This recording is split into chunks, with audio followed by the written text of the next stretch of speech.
अस्सलाम वालेकुम dear students. आज की वीडियो में आप लोगों के साथ 11 class chemistry first half book के मोस्ट इंपॉर्टेंट 30 एमसीक्यूज़ में डिस्कस करूंगा। ये नस्ट एंटी टेस्ट के पॉइंट ऑफ व्यू से बहुत इंपॉर्टेंट एमसीक्यूज़ है और इसी पैटर्न पे ही आप लोगों ने एक दफ़ा इन एमसीक्यूज़ को देखे तो अपने जो चैप्टर्स हैं उनकी रीडिंग कर लेनी है।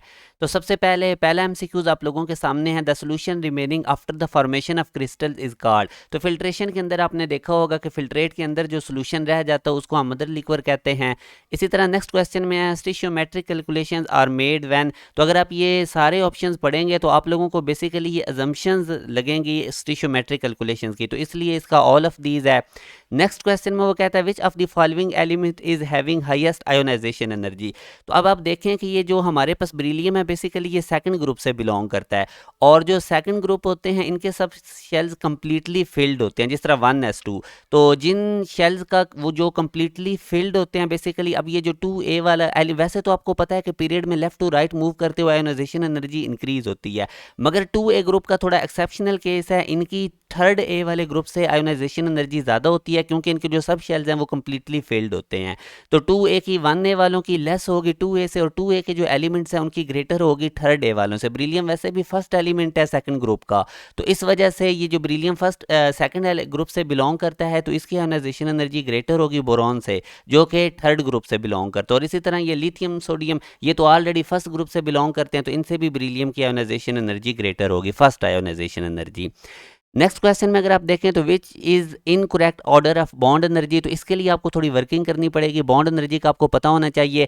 कार्बन ऑक्सीजन में ट्रिपल बॉन्ड है तो इनकी बॉन्ड एनर्जी 1072 होती है। इस तरह नाइट्रोजन के दरमियान बॉन्ड एनर्जी 941 है। इसी तरह बीटा ऑप्शन में भी अब मैं इनकी सब की बॉन्ड एनर्जी साथ साथ लिखता जा रहा हूँ। तो इसके बाद अब आप लोगों को पता चल जाएगा कि कौन सा ऑर्डर इनकरेक्ट है। अगर आप इनकी बॉन्ड एनर्जीज देखेंगे तो सी ऑप्शन इनकरेक्ट है क्योंकि 799 की बॉन्ड एनर्जी ग्रेटर नहीं हो सकती 941 से, 941 ग्रेटर है। तो यूं हमारे पास जो बॉन्ड एनर्जी का इनकरेक्ट ऑर्डर था वो सी ऑप्शन है। नेक्स्ट क्वेश्चन में अगर आप देखें तो bond energy of nitrogen molecule वो कह रहा है ग्रेटर है। अब ये बेसिकली C2H6 हमारे पास अल्केन फैमिली से बिलोंग करते हैं, इसमें सिंगल बॉन्ड है, और C2H4 में डबल बॉन्ड है और C2H2 में ट्रिपल बॉन्ड है। तो अब ज़ाहिर है अगर बॉन्ड एनर्जी कम होगी तो बॉन्ड एनर्जी अगर ग्रेटर है नाइट्रोजन की तो डेफिनेटली इसकी जो बॉन्ड लेंथ है वो कम होगी। तो अब इनमें सबसे कम बॉन्ड लेंथ हमारे पास 110 पिकोमीटर है। ये अब हमारे पास नाइट्रोजन मालिक्यूल की बॉन्ड लेंथ होगी क्योंकि इसकी बॉन्ड एनर्जी ग्रेटर थी इन हमारे पास जो इथेन है, इथीन है और इथाइन है इससे। इसके बाद अगर हम नेक्स्ट क्वेश्चन पे मूव करें तो the shape of phosphine molecule, अब इसकी बेसिकली बगैर टेट्राहेड्रल नज़र आ रही होती है मगर लोन पेयर्स की भी रिपल्शन हो रही होती है, तो इस वजह से इसकी ट्राइगोनल पायरामिडल शेप होती है। नेक्स्ट क्वेश्चन में वो कहता है how many moles of CO2 are produce from 1.8 moles of oxygen for the reaction. तो अब अगर आप इस इक्वेशन को देखें तो हमारे पास 1 मोल ऑक्सीजन का 2 मोल्स कार्बन मोनोऑक्साइड के प्रोड्यूस कर रहा है। गिवन है ऑक्सीजन के 1.8 मोल्स, तो कार्बन मोनोऑक्साइड के इसका डबल मोल्स प्रोड्यूस होंगे। 1.8 का डबल करेंगे तो 3.6 मोल आ जाएगा। तो यूं हमारे पास डेल्टा ऑप्शन है। 7 वाले में क्वेश्चन में कहता है कि 2.24 decimetre cube of CO2 gas at STP has mass, इसका मैस कितना होगा। तो अगर आप देखें तो 22.4 हमारे पास DM क्यूब बेसिकली 1 मोल का वॉल्यूम होता है कार्बन डाइऑक्साइड का और उसका मोलर मैस होता है 44 ग्राम। तो अब अगर आप ऑप्शन में देखें तो उसने 2.24 DM क्यूब का मॉलिक्यूलर मैस पूछा है। तो अगर आप इसको 10 पे डिवाइड करेंगे लेफ्ट साइड को तो ये 2.24 DM क्यूब बन जाएगा, और इसी तरह आप राइट साइड पे 44 को भी 10 पे डिवाइड कर दें तो ये 4.4 ग्राम बनेगा जो कि मैस होगा 2.24 DM क्यूब में कार्बन डाइऑक्साइड का। तो यूं हमारे पास डेल्टा ऑप्शन बनेगा। और current attempts have resulted to achieve the temperature, अभी तक लोएस्ट टेम्परेचर कितना अचीव किया जा चुका है वो 10 की पावर -5 केल्विन है।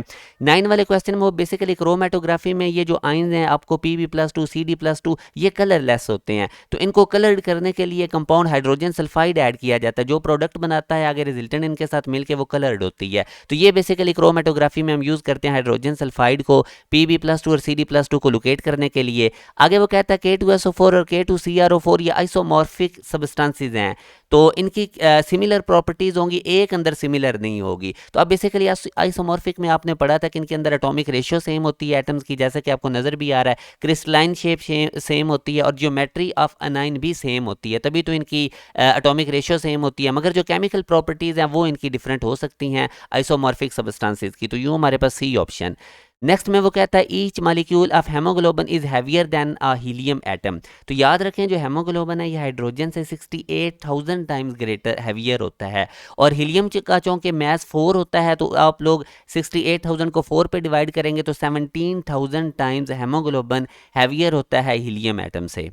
इसके बाद नेक्स्ट अगर हम देखें तो the fixed circular path outside nucleus, उन जो इलेक्ट्रॉन्स के जिनमें रिवॉल्व कर रहे होते हैं उनको हम ऑर्बिट कहते हैं, या ऑर्बिट की डेफिनेशन है। Percentage of coordinate covalent bond in ammonium, ये जो NH4 प्लस अमोनियम आइन है, तो इसमें अगर आप देखें तो 3 कोवेलेंट बॉन्ड होते हैं नाइट्रोजन हाइड्रोजन के दरमियान, और एक कोऑर्डिनेट कोवेलेंट बॉन्ड होता है। तो आउट ऑफ 4 बॉन्ड एक कोऑर्डिनेट कोवेलेंट बॉन्ड होता है, तो परसेंटेज निकाल लें 1/4 मल्टीप्लाई बाय 100 तो 25% आएगा। 14 वाले क्वेश्चन में वो कहता है कि the line spectrum of sodium contains, तो जो हमारे पास लाइन स्पेक्ट्रम सोडियम का होता है उसके अंदर 2 येलो स्पेक्ट्रल लाइंस होती हैं।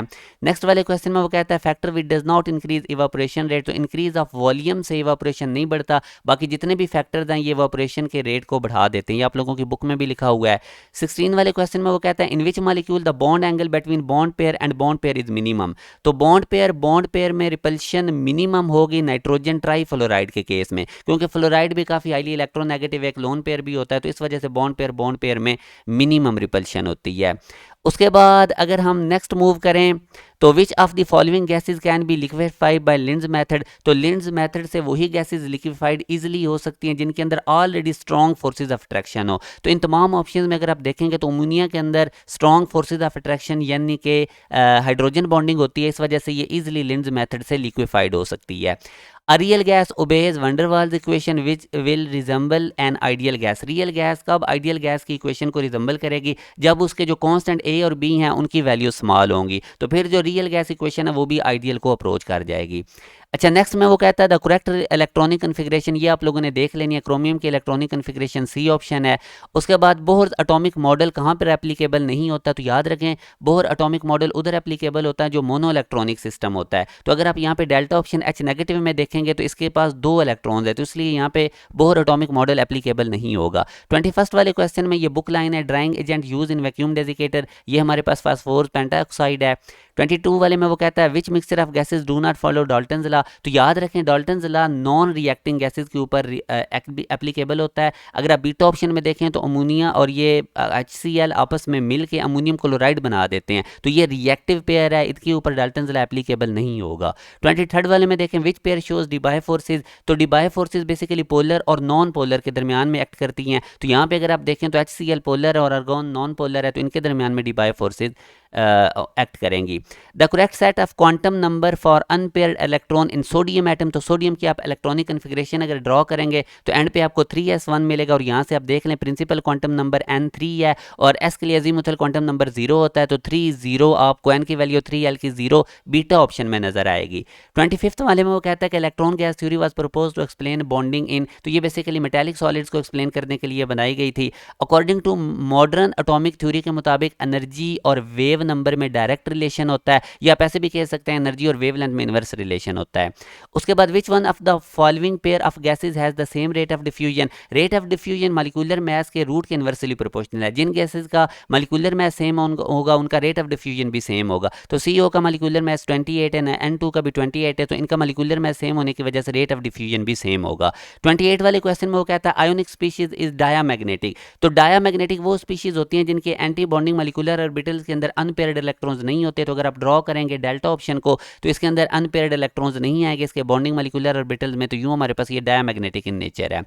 विच of the following molecule has highest bond order, तो याद रखें कि बॉन्ड ऑर्डर हाईएस्ट हमारे पास जो है वो नाइट्रोजन, क्योंकि आप देख सकते हैं कि ये 3 बॉन्ड बनाता है। N2 में आप देखें N में 3 बॉन्ड्स है, फ्लोरीन 1 बॉन्ड बनाता है, ऑक्सीजन 2 बनाता है, हीलियम हमारे पास 1 ही बनाएगा, तो यूं नाइट्रोजन जो है ये 3 बॉन्ड बनाता है, तो इसका हाईएस्ट बॉन्ड ऑर्डर है। लास्ट वाले क्वेश्चन में आप देखें कि विच of the following is the strongest bond, तो बॉन्ड उतना ही स्ट्रॉन्गेस्ट होगा 2 एटम्स के दरमियान जितना उनके दरमियान इलेक्ट्रोनेगेटिविटी का डिफरेंस ज़्यादा होगा। तो यहाँ पे आप देख लें अल्फा ऑप्शन में फ्लोरीन मौजूद, इसकी इलेक्ट्रोनेगेटिविटी सबसे ज़्यादा है, तो इसका हाइड्रोजन के साथ मैक्सिमम इलेक्ट्रोनेगेटिविटी का डिफरेंस आएगा, तो यूं हमारे पास स्ट्रॉन्गेस्ट बॉन्ड जो है वो HF के दरमियान होगा।